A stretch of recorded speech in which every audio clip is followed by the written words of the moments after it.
ये बात कहना चाहता हूँ कि तकरीबन 20-25 साल से मैंने सद्भावना के विषय पर होने वाले जलसों में शिरकत करना बिल्कुल छोड़ दिया। आपके जहन में एक सवाल ये भी यकीनन आ गया होगा कि आखिर मैंने सद्भावना के जलसों में शरीक होना क्यों छोड़ा।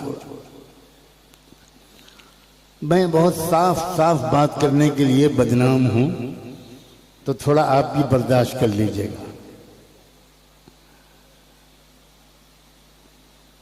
सद्भावना के जलसों में जब भी मैं शरीक होता था 99% या 99.9% मुसलमानों ही को नसीहतें दी जाती। मेरी समझ में आज तक ये बात नहीं आई क्या इस मुल्क में आतंकवाद मुसलमान फैला रहे हैं? क्या इस मुल्क में सद्भावना की उपदेश देने की सबसे ज्यादा जरूरत मुसलमानों को है? जो आतंकवाद के विक्टिम्स हैं, जिनके मौलिक अधिकार रोज छीने जा रहे हैं, जिनके नौजवानों की लिंचिंग की जा रही है, जिनकी इबादत गाहों को गिराया जा रहा है, जिनके मदरसों को डिमोलिश किया जा रहा है, जिनके मदरसा एजुकेशनल सिस्टम को बैन किया जा रहा है, जिनके औकाफ की प्रॉपर्टीज पर लात मारी जा रही है, बुरी नजर डाली जा रही है, उन्हीं को नसीहतों की जरूरत है। बात कड़वी है लेकिन मैं खुलकर कहूंगा, क्यों ऐसा नहीं होता? एक कहकशां सजाई है यहां लोगों ने स्टेज पर, एक से एक काबिल एहतराम, एक से एक काबिल कद्र, एक से एक highly respected dignitaries, influential people, opinion makers, अपने अपने समाज के लीडर्स स्टेज पर बैठे हैं, मगर इनके समाज के लोग सामने कितने हैं? मुझे साफ ये नजर आता है कि कहीं ना कहीं हमसे बड़ी गलती हो रही है। जो समाज निशाना है, जिस समाज के कॉन्स्टिट्यूशनल राइट्स को छीना जा रहा है, जिस समाज की जान, माल, इज्जत, आबरू, महिलाएं, इबादत गाहें, फंडामेंटल राइट्स, कॉन्स्टिट्यूशनल राइट्स मुसलसल खतरे में हैं, उसी को नसीहत की जा रही है कौमी यकजहती। What does it mean? It's absolutely nonsense. I can not agree with it. यहां आपसे 20-25 गुनी तादाद में नॉन मुस्लिम्स को होना चाहिए था। दूसरी शिकायत मुझे ये है, और बहुत दुख और गम के साथ है, कि जब लिंचिंग होती है तो ये हमारे जो काबिल एहतराम लीडर्स हैं, ये उन कातिलों का गिरबान क्यों नहीं पकड़ते? ये क्यों नहीं उनके खिलाफ बात करते? यहां बैठकर कौमी यकजहती की बात करना बहुत आसान है। आप बबलू खान के कातिलों के घर गए, आप अखलाक के कातिलों के घर गए, हर दूसरे तीसरे दिन मॉब लिंचिंग हो रही है। मुझे तो वो खबर देखने को नहीं मिली। हो सकता है मकतूल लोगों के घर 2-3 लोग गए हों आप में से, जो हलाक हो गए उनके घर में पुरसा देकर तस्वीरें खिंचवाने के लिए आप गए हों, अपना बहुत अच्छा सेकुलर ह्यूमन इमेज बनाने के लिए आप गए हों। लेकिन क्या उन कातिलों का गिरबान पकड़ने के लिए गए? क्या उनके खिलाफ कोर्ट में गवाही देने के लिए गए? क्या उनकी बेवा से पूछा कि अब तुम केस कैसे लड़ोगी? तुम्हारा जो हस्बैंड था वो तो डेली वेजर था, वो रिक्शा चलाता था, वो खेत का मजदूर था, वो रोज कमाता और खाता और खिलाता था, तुम कहां मुकदमा लड़ पाओगी? हम मिलकर मदद करेंगे। कौमी यकजहती, मुझे आप माफ करें या न करें, इस किस्म की सभाओं से कभी कायम नहीं हो। ये मुशायरों की चीज नहीं है, ये बुलबुलों का सबा मशहद मुकद्दस है। ये बुलबुलों का सबा मशहद मुकद्दस है। कदम संभाल के रखियो, ये तेरा बाग नहीं। मुसलमानों को शिकायत है, सिर्फ आरएसएस से नहीं, सिर्फ संघ परिवार से नहीं, सिर्फ बजरंग दल से नहीं, सिर्फ बीजेपी से नहीं, मुझे साफ कहने दीजिए, मुसलमानों की शिकायत है सेकुलर जहन के अच्छे इंसानों से भी कि वो वक्त पर बुराई से रोकने के लिए रिस्क लेकर सामने नहीं आते। देखिए, कुरान ने हर जगह पर दो लफ्ज बोले हैं कि तुम्हारा कर्तव्य है, तुम्हारा फर्ज है, नमाज की तरह तुम्हारा फर्ज है, ज़कात, रोज़े और हज की तरह तुम्हारा फर्ज है कि तुम भलाइयों को फैलाओ। साथ में ये भी कहा है कि इसी तरह तुम्हारा फर्ज है कि तुम बुराइयों से रोको। बात मैं अक्सर देखता हूं, मैं बहुत माफी और एहतराम के साथ कह रहा हूं, हमारे धार्मिक रहनुमा भलाइयों का उपदेश तो देते हैं लेकिन अपने समाज को बुराइयों से रोकने की हिम्मत नहीं करते। कैसे काम चलेगा इस तरह? Please be serious. ये आखिरी स्टेज है जिसमें हम एक लड़ाई के आखिरी स्टेज पर पहुंच चुके हैं।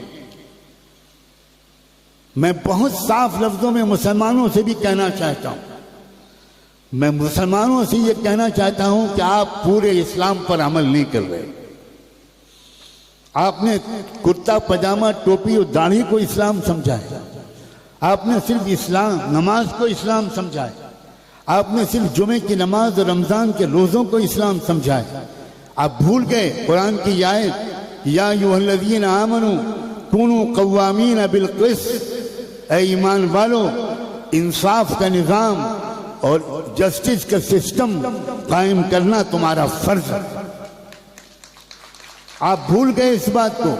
सूरह हदीद की वो आयत कि वलक़द अरसलना रसूलना बिल बय्यिनात व अंज़लना मअहुमुल किताब वल मीज़ान लियक़ूम अन्नास बिल क़िस्त। कुरान कहता है हमने जितने नबी और पैगंबर भेजे और जितनी किताबें और स्क्रिप्चर्स, होली बुक्स और सहीफे भेजे, उन सब का एक मकसद ये था कि दुनिया में, जमीन में इंसाफ का निज़ाम कायम है। लेकिन मुसलमानों ने इंसाफ का निज़ाम कायम करने की जिम्मेदारी अब पॉलिटिकल पार्टीज पर डाल दी है, और पॉलिटिकल पार्टीज से अच्छी उम्मीद रखने वालों के साथ मुझे बड़ी हमदर्दी है। पॉलिटिकल पार्टीज का हाल सुनाऊं, मुझे यहां पॉलिटिकल पार्टीज के लीडर बैठे होते तब भी मैं कहता, मैं अपनी साफ गोई के लिए सिर्फ मशहूर नहीं बदनाम हूं, मैं पहले ही कह चुका हूं।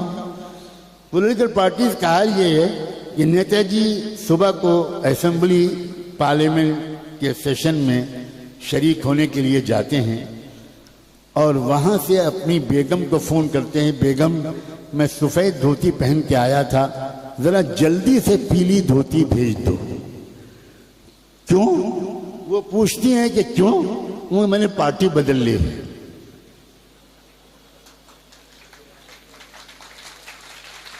शाम को फिर तीसरा फोन पहुंचता है, बेगम टीवी देख रही होती है और फोन पहुंचता है, बेगम पीली धोती नहीं चलेगी, नीली वाली भेजो। क्यों सर? मैंने तीसरी पार्टी ज्वाइन कर ली। ये है पॉलिटिकल लीडर्स, यही इनका कैरेक्टर। मनी बैग्स के जरिए आपके महाराष्ट्र में पार्टियों को तोड़ा गया, ईडी और सीबीआई की धमकियों के जरिए आपके स्टेट में पार्टियों को तोड़ा गया। ये लीडर्स भरोसे के लायक हैं? ये लीडर्स मुल्क में इंसाफ दिलाएंगे? ये लीडर्स मुल्क से गरीबी और जहालत को दूर करेंगे? ये लीडर्स किसानों की मांगों को पूरा करेंगे? किसान क्या मांग कर रहे हैं? किसान सिर्फ इतनी बात कह रहे हैं कि हमारी फसल की कीमत की एमएसपी को लीगल गारंटी दे दो, इसलिए कि अगर लीगल गारंटी नहीं होगे तो तुम ऐसा माहौल बना दोगे कि हम हमेशा लॉस में रहेंगे, हमको पूरी कीमत फसल की नहीं मिलेगी। एब्सोल्युटली जस्टिफाइड डिमांड है किसानों की, लेकिन सरकार मानने को तैयार नहीं है। कोई पॉलिटिकल पार्टी इस पर दबाव डालने को भी तैयार नहीं है।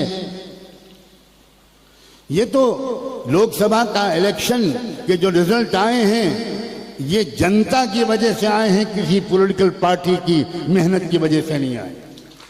आपकी वजह से आए हैं, मेरी वजह से आए हैं, इन सब की वजह से आए हैं।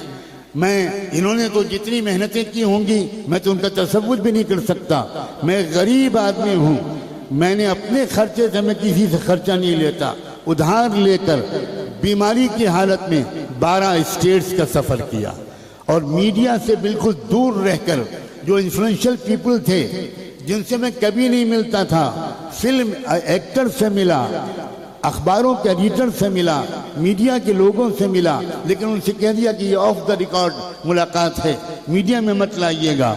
मैं मस्जिदों के इमामों से, उलमा से मिला, मैं मठों में जाकर उनसे मिला, सिर्फ 1-2 पॉलिटिकल लीडर से मुझे मिलना पड़ा, इसलिए कि अलायंस बनने में दिक्कत हो रही थी। और ये खुदा जानता है कि इंडिया अलायंस के बनाने में मेरे जैसे छोटे आदमी का कितना बड़ा हाथ। मैं यहाँ पर उसकी डिटेल बताना नहीं चाहता, लेकिन मैं कहना चाहता हूँ इन जलसों से आगे बढ़ो, मुसलमानों संभालो। आप ही ने इस मुल्क को आज़ाद कराया था और आप ही दोबारा इस मुल्क को आज़ाद करा पाएंगे। ये मुल्क दोबारा गुलाम बन चुका है और आपको दोबारा आज़ादी की तहरीक चलानी है। मैं जंग आज़ादी का लफ्ज़ नहीं बोल रहा हूँ, क्योंकि मैं जानता हूँ मीडिया के लोग कल को नशर करेंगे, मौलाना सज्जाद नोमानी ने जंग का बिगुल बजा दिया। मीडिया वालों के शर से अल्लाह दुनिया से आखिरत तक हर जगह बचाए। मेरा ख्याल ये है जो मीडिया के लोगों की मौजूदगी की वजह से शैतान को बड़ा आराम मिल रहा हो, क्योंकि उसको जो झूठ बोलना पड़ता था दिन रात, तो उसको लगा कि मेरा परिवार बहुत बढ़ गया है, मैं थोड़ा ब्रेक ले लूं, मैं थोड़ा रेस्ट ले लूं। मीडिया की खबरों पर यकीन करने वालों को अपना दिमागी इलाज कराना चाहिए। लोकसभा के इस इलेक्शन के नतीजे ने एक बात साफ बताई है कि ये बात झूठ फैलाई जा रही थी कि हिंदुत्व के असर से भारतवासियों का 80-90% ब्रेन वॉश हो चुका है। क्यों भाई ये फैलाई जा रही थी कि नहीं? मैं आप महापुरुषों से पूछना चाहता हूं। हर तरफ ये कहना जा रहा था, लोग समझ रहे थे कुछ नहीं हो सकता, अब तो हिंदुत्व, अब तो छा गया, राम मंदिर बन गया। मैं सलाम करता हूं इस मुल्क के हिंदू भाइयों को, इस मुल्क की हिंदू बहनों को, इस मुल्क के हिंदू नौजवानों को, नॉन मुस्लिम्स को, किसानों को, मजदूरों को, ओबीसीज को, आदिवासियों को, शेड्यूल कास्ट और शेड्यूल ट्राइब के लोगों को, लिंगायत लोगों को, कि उन्होंने साबित कर दिया कि हम भारत के लोग नफरत का व्यापार नहीं चलने देंगे। मुसलमानों, कभी इस देश के भविष्य से मायूस न होना। इस देश की मिट्टी में आध्यात्मिकता है, इस देश की मिट्टी में रूहानियत है, इस देश में बाबा गुरु नानक, इस देश में महात्मा गौतम बुद्धा, इस देश में ख्वाजा मोइनुद्दीन चिश्ती, इस देश में सुल्तान औलिया हजरत ख्वाजा निजामुद्दीन कि इन दरगाहों पर मुसलमानों से ज्यादा इनकी कौमें जाती हैं सलाम करने के लिए। हम इस देश को इन डाकुओं लुटेरों के हाथ में नहीं जाने देंगे, लेकिन इसके लिए एक तो आपको मुसलमानों को इस्लाम को समझना होगा। मैं डंके की चोट पर कहता हूं, इस्लाम को पूरा पूरा समझो और पूरे इस्लाम पर अमल करो। जो आदमी पूरा मुसलमान होता है वो किसी पर जुल्म होते हुए देख ही नहीं सकता, वो तमाशाई नहीं बन सकता, वो झूठी गवाही नहीं दे सकता, वो रिश्वत नहीं ले सकता, वो अपने ऑफिस में लेट नहीं जा सकता, वो किसी कस्टमर को धोखा नहीं दे सकता, वो है ही नहीं मुसलमान। रहमत दो आलम सैयदना मुहम्मद रसूलुल्लाह सल्लल्लाहु अलैहि वसल्लम ने सख्त लफ्जों में फरमाया, लैसा मिन्ना मन गश्शना फलैसा मिन्ना। जिसने जरा सा भी धोखा दिया उसका हमसे कोई ताल्लुक नहीं। कहते हैं बूढ़े बूढ़े लोग, मौलाना साहब अपने समाज के नौजवानों को समझाइए, हम जब बच्चे थे तो उस जमाने के मुसलमान झूठ नहीं बोलते थे, उस जमाने के मुसलमान हर एक का आदर और सम्मान करते थे। मैं एक मुसलमान की हैसियत से, एक तालिब इल्म की हैसियत से आपसे साफ लफ्जों में कह रहा हूँ, और इस्लाम को समझने के लिए कुरान को समझिए। आप सिर्फ कुरान के पढ़ने को काफी समझते हैं, इससे बढ़कर कोई जुल्म हो सकता है इस्लाम पर? क्या कुरान सिर्फ तिलावत की किताब है? जब तक आप कुरान को समझेंगे नहीं, आपको क्या पता चलेगा कि खुदा आपसे क्या चाहता है? कुरान को समझिए। हर जबान में उसके ट्रांसलेशन हो चुके, हर जबान में उसकी इंटरप्रिटेशन लिखी जा चुकी। आप कुरान के तर्जुमे को पढ़िए, रोजाना 3-4 आयतें ट्रांसलेशन के साथ पढ़िए। मैं नहीं कहता कि आप 2 घंटे लगा दीजिए, 3-4 आयतें ट्रांसलेशन के साथ पढ़िए, और बाकी 1 पारे की रोजाना तिलावत जो आप करते होंगे वो जरूर कीजिए। लेकिन please try to understand Islam, please try to understand Quran, please try to understand the prophet Mohammad सल्लल्लाहु अलैहि वसल्लम। सबसे पहली तालीम इस्लाम की तौहीद है। तौहीद का मतलब ये नहीं है कि सबका मालिक सिर्फ एक है, ये तो उसकी एक कड़ी है। सारे इंसानों का पैदा करने वाला, सारे इंसानों का खुदा, सारे इंसानों का माबूद, सारे इंसानों का मकसूद, ये सिर्फ एक है। उसके साथ साथ तौहीद का मतलब ये भी है कि तुम सब एक माँ बाप की औलाद, तुम सब एक माँ बाप की संतान हो, तुम सब सगे भाई बहन हो। और तीसरा मतलब तौहीद का ये भी है कि पहले इंसान आदम से लेकर आखिर जमाने तक मालिक ने सारे इंसानों के कल्याण के लिए, दुनिया और आखिरत में कामयाबी के लिए जो रास्ता बताया है, जो डिवाइन टीचिंग्स दी हैं, वो हमेशा से एक रही हैं, वो कभी अलग अलग नहीं रही। इसलिए इस तौहीद को भी गहराई से समझिए। फिर एक बात और समझिए कि आपस में इत्तेहाद पैदा कीजिए, अपना कोई कायद बनाइए, किसी की बात को मानिए। लोग कहते हैं मुसलमानों में क़यादत की कमी है, और मैं कहता हूं मुसलमानों में क़यादत की ज्यादती है। आप में से हर एक लीडर है, ढाबे में बैठकर 5 रुपए की चाय का गिलास लेकर आप यूनाइटेड नेशंस की सियासत पर तबसरा करते हैं, जबकि आपकी नॉलेज कितनी है, आपकी मालूमात कितनी है। आप एक अखबार पढ़ते हैं और अखबार पढ़कर भारत के भविष्य के बारे में पेशनगोई करने लगते हैं। Don't take it so easy. आप भारत के समाज को समझिए। ये बात बिल्कुल गलत है कि भारत में मेजॉरिटी हिंदुओं की है। मैं इसे कभी नहीं मान सकता। क्या आदिवासी हिंदू हैं? मैं पूछना चाहता हूँ आदिवासी लीडर्स, मुझे जवाब दीजिए, क्या आदिवासी हिंदू हैं? क्या क्रिश्चियंस हिंदू हैं? क्या सिख हिंदू हैं?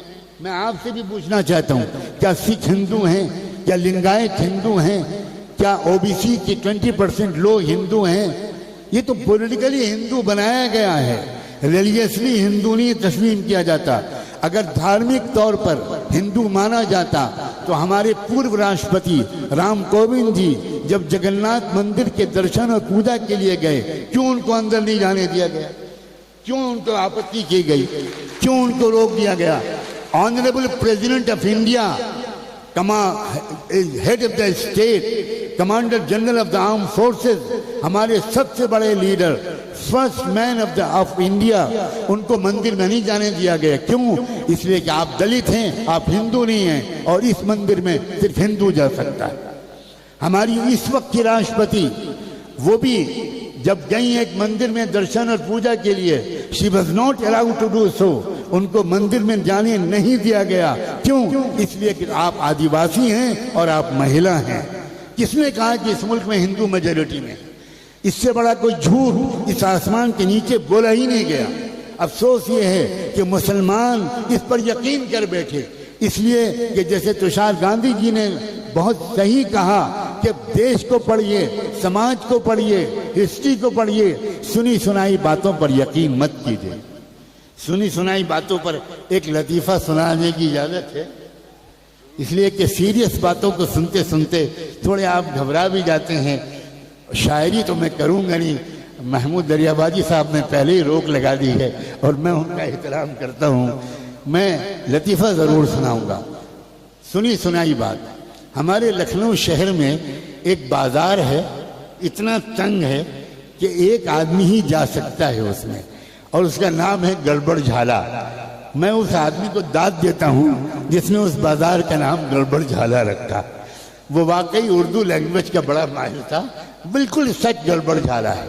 आप भी कभी यूपी जाइए तो चाहे बेली गारत देखिए न देखिए, भूल भुलैया और इमाम बाड़ा देखिए न देखिए, अपने बच्चे के लिए गुब्बारा खरीदने के लिए आप गड़बड़ झाला जरूर जाइए। वहां से एक बच्चा पतंग की दुकान पर गया और उसने अठन्नी दी। पतंग की दुकान पर एक बड़े मियाँ बैठे थे जिनकी आंखें कमजोर थीं। उन्होंने अठन्नी को देखा और पतंग दे दी। वो बच्चा वहां से खुश खुश दौड़ता हुआ निकला। चल गई चल गई चल गई चल गई चल गई। लोग डरे, लोग समझे गोली चल गई। इसलिए भारत में वही चलती है। तो जल्दी जल्दी लोगों ने शटर बंद किए, भागे। कोई छुप गया, कोई रिक्शे पे बैठ के भागा, कोई गली में घुस गया। पुलिस एकदम से आ गई। अरे भाई क्या हुआ? पुलिस का वो चल गई। क्या चल गई? गोली चल गई। किसने देखा? वो एक लड़का जा रहा था कहते हुए चल गई चल गई। पुलिस दौड़ी, उस लड़के को पकड़ा। उसने कहा बेटा तुम क्या कह रहे थे? कहने चल गई अंकल चल गई। क्या चल गई? अठन्नी चल गई। तो अब पब्लिक समझी गोली चल गई। ये होता है सुनी सुनाई बातों और मीडिया पर विश्वास करने का रास्ता। मीडिया कह रहा है कि भारत में नफरत फैल गई, झूठ बोल रहा। भारत में नफरत न फैली है और न फैलेगी, और अगर थोड़ी सी फैली थी तो हम लोगों की सुस्ती की वजह से फैली। हमने अपनी ड्यूटी अदा नहीं की। अपने अपने समाज को समझाना, अपने समाज को क्रिटिसाइज करना, अपने समाज पर की आलोचना करना, उसकी गलत बातों पर उसका हाथ पकड़ना, ये ज्यादा मुश्किल है। दूसरे समाजों को नसीहत करना या दूसरे समाजों की आलोचना करना, ये दुनिया का सबसे आसान काम, और इसका हमारे देश में बहुत फैशन। बंद होना चाहिए ये रिवाज, ये बिल्कुल बंद होना चाहिए। ये तो पता नहीं किसने तुषार गांधी जी के कान में कह दिया कि नवानी साहब तब आएंगे जब आप जाएंगे। मुझे उसका नाम मालूम हो जाए, मैं उससे कुछ न कुछ जुर्माना जरूर लूंगा। इसलिए कि 20-25 साल की कसम टूटी है मेरी। मैं सद्भावना के जलसों से 200% मायूस हूं। इसलिए कि सद्भावना के जलसों में मुजरिमों को उपदेश नहीं दिए जाते, क्रिमिनल्स को नसीहतें नहीं की जाती। जो विक्टिम्स हैं उनको बहुत शानदार पाठ पढ़ाए जाते। ये क्या तरीका है? आप अपने समाज के लोगों को क्यों नहीं लाए? होना चाहिए था कि आपके अनुयायी यहाँ पर 2000 होते, 3000 होते, 5000 होते। आप मामूली लोग नहीं हैं। लेकिन यही मैंने हमेशा सद्भावना के जलसों में देखा है कि मुसलमान तो चला आता है लेकिन दूसरे लोग खाल खाल नजर आते। इस तरह मैं नहीं समझता कि हम मुल्क की जहरीली फिजा को रोक पाएंगे। सियासी बेदारी पैदा करने की सख्त जरूरत है, और लोकसभा के इलेक्शन में भारत की जनता ने साफ संदेश दिया है कि अगर हमसे कोई ढंग की बात करेगा तो हम अपना गियर बदल सकते हैं, हम अपनी राय बदल सकते हैं, हम अपना मूड बदल सकते हैं। मैं ऐसे लोगों से मिला हूं इस लोकसभा इलेक्शन से पहले जो बजरंग दल के कार्यकर्ता था और जो 40 मुसलमानों का मर्डर कर चुके थे। मैं ऐसों के पास भी गया और मैंने उनको समझाया, पूरी बात मोहब्बत से की और ये कहा कि तुम हमारे हो और हम तुम्हारे हैं। तुम्हें मिसगाइड किया गया, तुम्हें गलत एजुकेशन दी गई, तुम्हें गलत इंफॉर्मेशन दी गई और सही इंफॉर्मेशन तुमको मिली नहीं। बताओ तुमको हमसे क्या शिकायतें, पूरी बात खुल के बताओ। ये मेरा आम मामूल है। जब गुजरात में जेनोसाइड हुआ 2001 में, मुझे एक एक्सीडेंट हुआ था और मेरी बहुत सख्त तकलीफ थी मेरी कमर में। फिर भी मैं गया गुजरात और मैं 15 दिन गुजरात में रहा और मैंने टाइम्स ऑफ इंडिया के उस वक्त के अहमदाबाद के रेजिडेंट एडिटर की मदद से उस आदमी को खोज निकाला जिसने गुजरात में वो आग लगाई थी। वो आदिवासी लीडर था जिसने कत्लेआम करवाया था मुसलमानों का। हमारे मौजूदा प्रधानमंत्री जो उस वक्त चीफ मिनिस्टर ऑफ गुजरात थे, उनकी सरपरस्ती में बाकायदा उनके पूरे प्रोटेक्शन और सपोर्ट के साथ सैकड़ों और हजारों मुसलमानों का कत्लेआम हुआ था। मुझे अजीब फिक्र लायक हुई कि मैं उस लीडर से मिलना चाहता हूँ जो मुसलमानों से इतना नाराज थे। मैं आज तक नहीं भूलूंगा टाइम्स ऑफ इंडिया के उस एडिटर का एहसान जिसने मेरे इसरार पर एक होटल में 2 बजे रात को उस आदिवासी लीडर से मेरी मुलाकात कराई और मैंने उनसे कहा कि मैं शिकायत करने के लिए मैंने आपको तकलीफ नहीं दी है, मैं ये जानना चाहता हूँ कि मुसलमानों से आपको क्या क्या शिकायतें हैं, क्या गलतियां हो रही हैं हम मुसलमानों से, आप साफ साफ बताइए ताकि हम अपने समाज की उन गलतियों को सुधार सकें, आपके गुस्से को उतार सकें, देश को तरक्की के रास्ते पर आगे बढ़ाने में हम और आप सब मिलजुल कर आगे सहयोग के साथ काम करें। वो हैरान रह गया मेरी बात सुनकर। उसने कहा मुझे अपने कानों पर यकीन नहीं आ रहा है तो कोई मुसलमान इस तरह भी मुझसे बात करेगा। मैंने कहा कि मैं कौन सी कसम खाऊं कि आपको यकीन आ जाए इस कि मैं जो कुछ कह रहा हूं दिल से कह रहा हूं, आप बता दीजिए। चंद मिनट उसने सोचा और फिर जो बात कही यहाँ मुसलमानों से कहना चाहता हूँ। उसने कहा कभी आपने बड़ौदा से सूरत तक का सफर किया है बाय रोड? मैंने कहा कई बार किया है, हाईवे पर। उसने कहा कि दोनों तरफ बड़े बड़े मदरसे बने हुए हैं, शानदार इमारतें हैं, चमचमाती हुई कारें उन मदरसों के अंदर जाती हैं और आती हैं। हर कुछ दिन के बाद कोई जलसा होता है, दावत होती है, बिरयानी पकती है।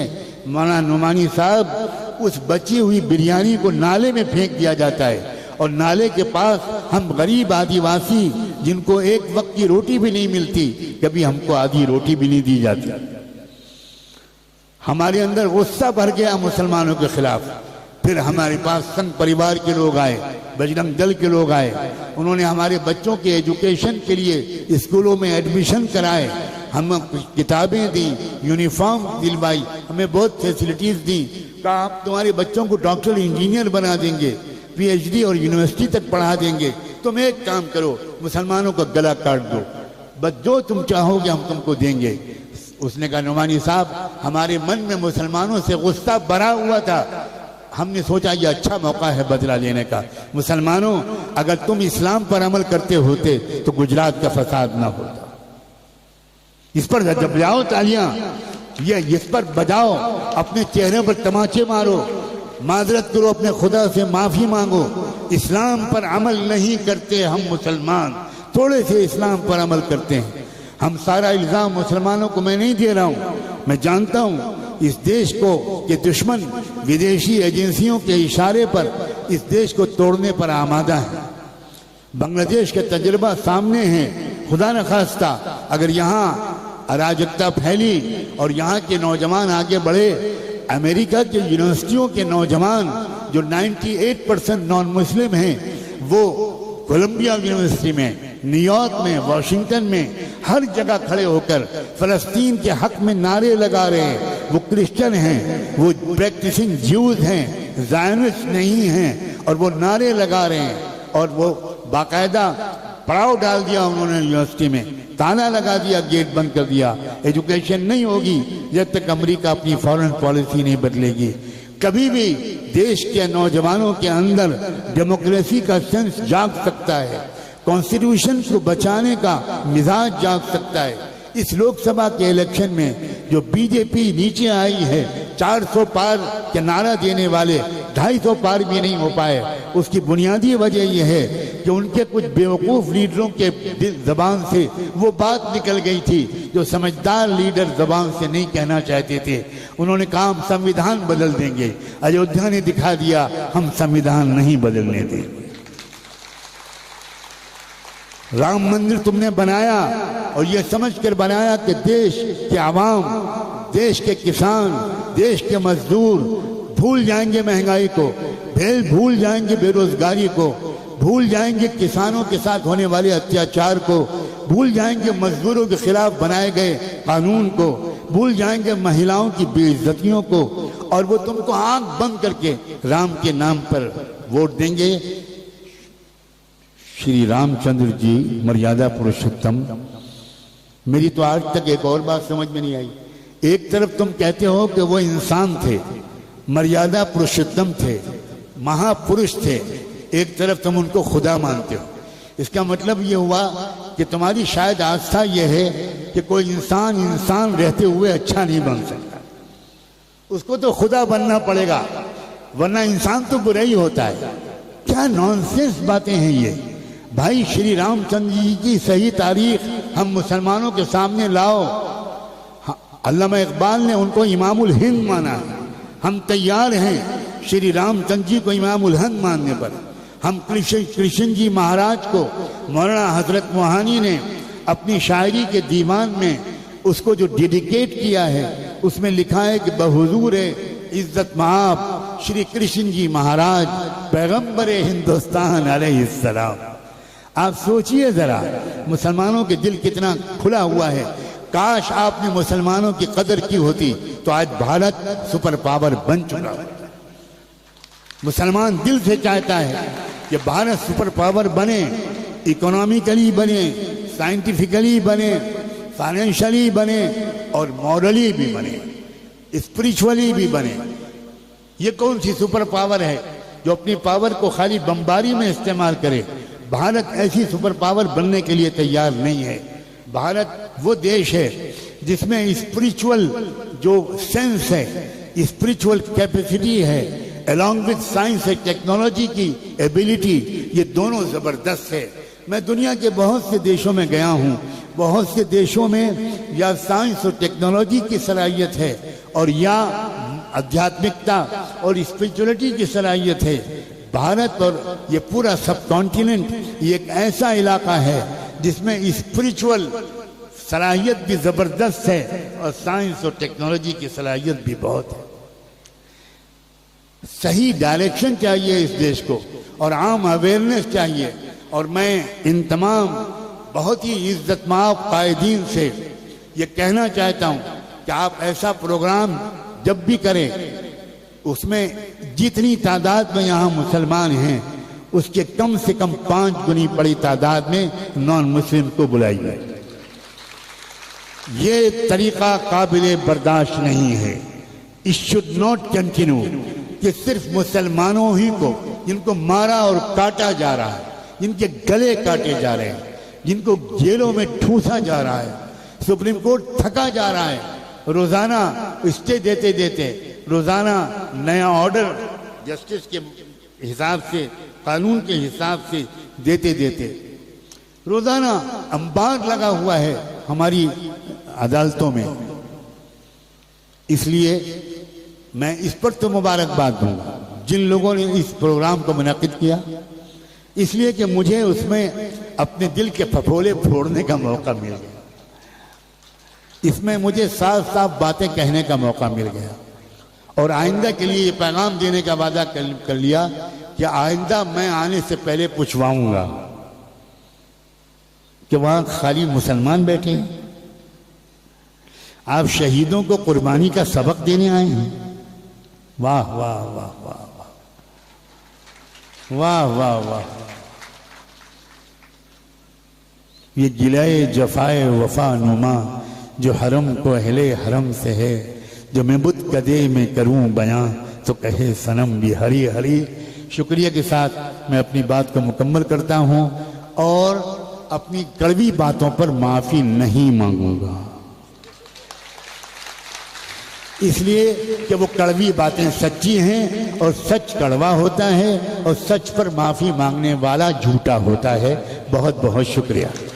अल्लाह से मिलवा जाती है सोहबत अल्लाह वालों की, अपना रंग दिखा जाती है सोहबत अल्लाह वालों की, सोहबत अल्लाह वालों की। तार से तार मिला जाती है सोहबत अल्लाह वालों की, अपना रंग दिखा जाती है सोहबत अल्लाह वालों की, सोहबत अल्लाह वालों की।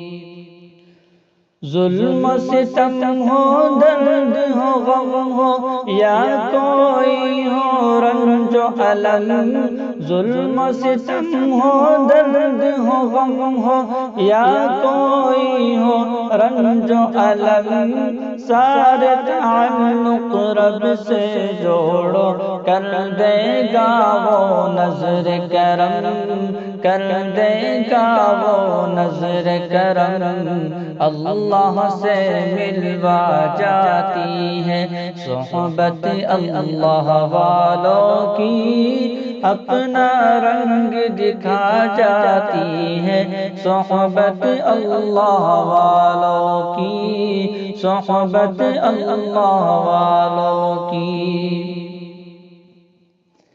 जिंदगी क्या है, जिंदगी का मतलब सच सच समझा जाता है, जब जब कोई ज़ानुए तलम्मुज़ अरशद आन टिकाता है। जिंदगी क्या है, जिंदगी का मतलब सच सच समझा जाता है, जब जब कोई ज़ानुए तलम्मुज़ अरशद आन टिकाता है, अरशद आन टिकाता है। जिंदगी बंदगी बना जाती है, जिंदगी बंदगी बना जाती है सोहबत अल्लाह वालों की, अपना रंग दिखा जाती है सोहबत अल्लाह वालों की, सोहबत अल्लाह वालों की। तार से तार दिखा जाती है सोहबत अल्लाह वालों की, अपना रंग दिखा जाती है सोहबत अल्लाह वालों की।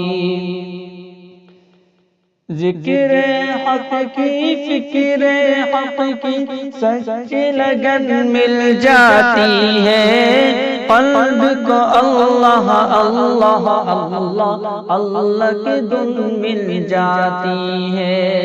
ज़िक्र हक़ की, फ़िक्र हक़ की सच्ची लगन मिल जाती है, क़ल्ब को अल्लाह अल्लाह अल्लाह अल्लाह की धुन मिल जाती है, अल्लाह की धुन मिल जाती है। मासियत छुड़वा जाती है सोहबत अल्लाह वालों की, अपना रंग दिखा जाती है सोहबत अल्लाह वालों की, सोहबत अल्लाह वालों की। हक सफीर है ये, बद्र मुनीर है ये, रोशन दिमाग है ये, रोशन ज़मीर है ये। इनकी अदाएं प्यारी, इनकी वफ़ाएं प्यारी, इनकी सदाएं प्यारी, इनकी दुआएं प्यारी है।